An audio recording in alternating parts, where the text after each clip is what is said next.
রাস্তাটা দিয়ে যখন যাচ্ছিলাম তখন হঠাৎ করে চোখে পড়লো এই আকাশের দিকে।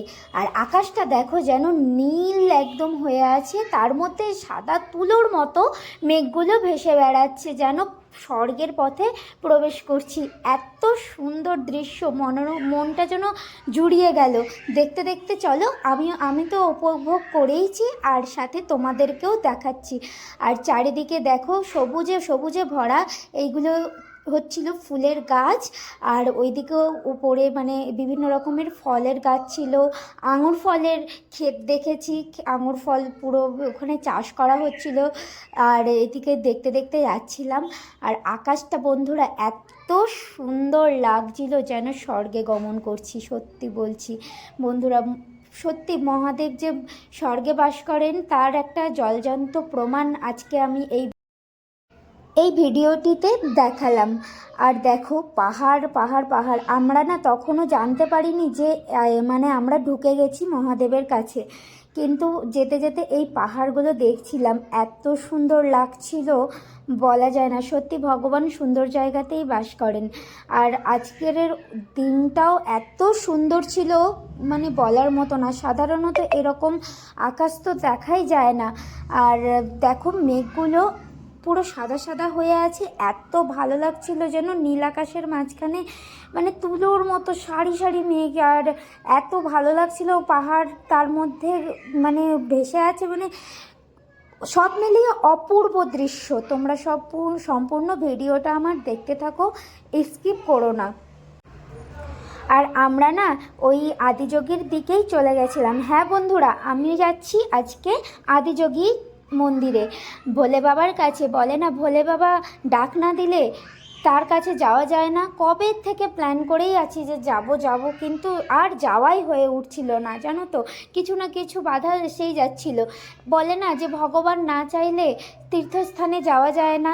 আর সত্যি তাই, ভগবান আজকে আমার দিকে তাকিয়েছেন, তাই আমি আজকে যেতে পেরেছি। আর দেখো এই যে আমরা প্রায় ঢুকেই গেছি। আর সত্যি তীর্থস্থানে যেতে গেলে একটা ভাগ্যেরই ব্যাপার লাগে। আর আমার তো এটা একটা স্বপ্নের জায়গার মধ্যে একটা, আগের ভিডিওতে তো বলেইছি। তো আমরা ঢুকেও গেছি আর নেমেও গেছি। আর এই যে দেখে আমার যে কি ভালো লাগছিল, মনে হচ্ছিল ভগবান স্বর্গে বসে ধ্যান করছেন আর আমরা সেই স্বর্গের পথে যাচ্ছি। এত সুন্দর লাগছিল জায়গা। আর যেতে না যেতেই তো ফটো তোলা রেডি। আর আমার তৃষান তো কোলে উঠতেই চাইছিল না একদম। ওকে দেখো হিরো সাজিয়ে দিয়েছি। আর আমরা যেন একটা ভুল করে দিয়েছি, কি ওর জন্য আমি টুপিটা আনতেই ভুলে গিয়েছি। আমি ব্যাগ গুছিয়েছিলাম কিন্তু আমি টুপিটা আনতে ভুলে গিয়েছি। তো ওর সানগ্লাসটাও নিয়ে নিয়েছিলাম। অবশ্য সানগ্লাসটাও বেশিক্ষণের জন্য চোখে রাখেনি, অল্প একটু সময়ই রেখেছে। তারপরে আমরা মানে ও নিজেই খুলে দিয়েছিল। জানি ছোটো বাচ্চাদের যদিও এরকম সানগ্লাস পরানো ঠিক না বেশিক্ষণ, তো তাও আমরা বেশিক্ষণ রাখিনি, ফটোশ্যুট করার জন্যই বেশি মানে একটু সময় রেখেছিলাম।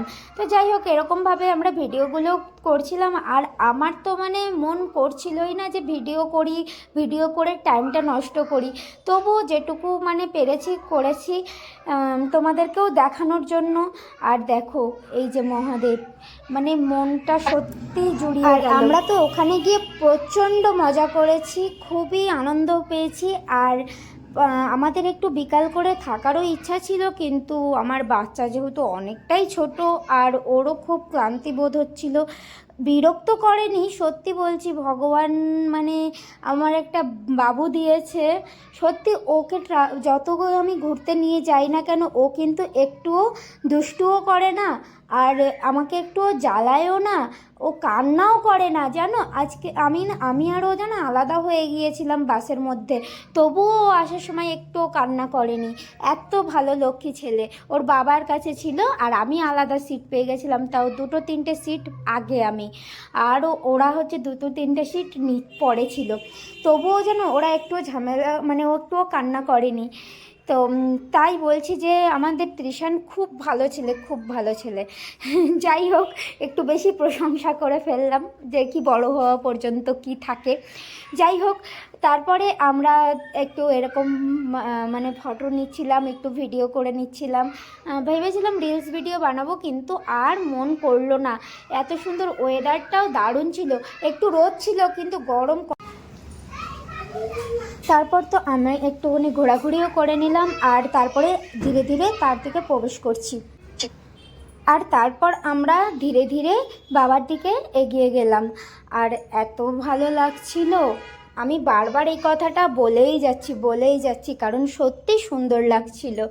তো তারপরে আমরা উঠে গেলাম ওপরের দিকে। আর তোমরা যারা মানে অনেকেই এখানে এসেছে তারা তো জানে যে কতটা সুন্দর জায়গাটা, আর যারা আসোনি তারা আমার ভিডিওর মাধ্যমে দেখে নাও। আর আমরা এখান থেকে পুজোর জন্য একটু প্রসাদ আর পুজোর জন্য প্রদীপ কিনেছিলাম। সত্যি কি দাম এখানে, 5টা এরকম তিলের নাড়ু দিয়েছে, সেই জন্য 100 টাকা নিয়ে নিল। আর 2টো প্রদীপ আর 2টো ফুল, তাতে 50 টাকা নিয়ে নিল। বাপরে!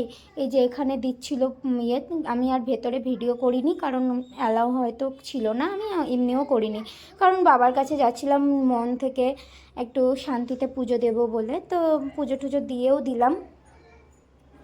দিয়ে তারপরে এই যে ওরা উঠে গেল ওপরে, আর আমি আবার একটু একা একা ফটো তুলছিলাম, কারণ আমার ফটোগুলো অত একটাও ভালো আসেনি যদিও, তার জন্য আমি আবার একা একা মানে একটু সেলফির মতন করে তুলে নিচ্ছিলাম। আর এর পরের ফটোটা ভিডিওটা দেখবে কি সুন্দরভাবে করেছি আমি। বাবার মুখ আর আমার মুখ একই রকমভাবে, আমার যে কি ভালো লাগছিল। এখনও মনে হচ্ছে আমার মনটা ভরে আছে, ওইখানেই আমার মনটা পড়ে আছে এখনও পর্যন্ত। সত্যি ভোলে বাবা, হর হর মহাদেব।